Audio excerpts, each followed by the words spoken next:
Top quality और consistent performance के लिए सिर्फ सिल्वर पंप्स। टॉप क्वालिटी और कंसिस्टेंट परफॉर्मेंस के लिए सिर्फ सिल्वर पंप्स, नाम याद रखना। मुंबईतील शासकीय रुग्णालयांमध्ये सध्या सीटी स्कॅन आणि MRI साठी रुग्णांची हेळसांड होताना पाहायला मिळते। याबाबतचा मुद्दा विधानसभेतही गाजला। मी सध्या मुंबईच्या जे रुग्णालयाच्या बाहेर आहे आणि मुंबईतील सगळ्यात मोठ्या रुग्णालयाची सुद्धा जर अवस्था पाहिली तर लक्षात येतं की किती मोठ्या प्रमाणामध्ये या ठिकाणी रुग्णांची गैरसोय होतोय। इथे असलेल्या सर्व शासकीय म्हणजे मुंबईतील सर्व शासकीय रुग्णालयांमध्ये रुग्णांना MRI साठी 1 ते 2 महिने तर सीटी स्कॅन साठी 15 दिवस ते 1 महिने वाट पाहावी लागत असल्याचं धक्कादायक वास्तव समोर येते।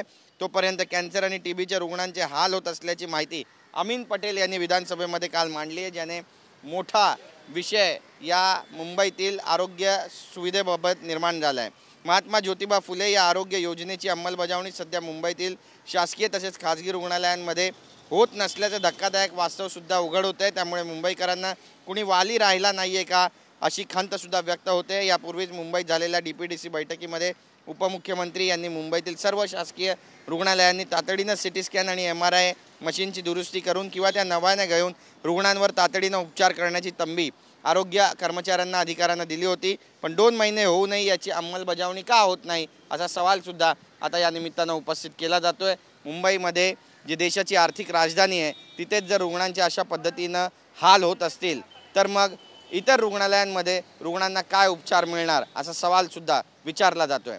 कॅमेरा पर्सन योगेश गुरवसह गिरीश गायकवाड TV9 मराठी मुंबई।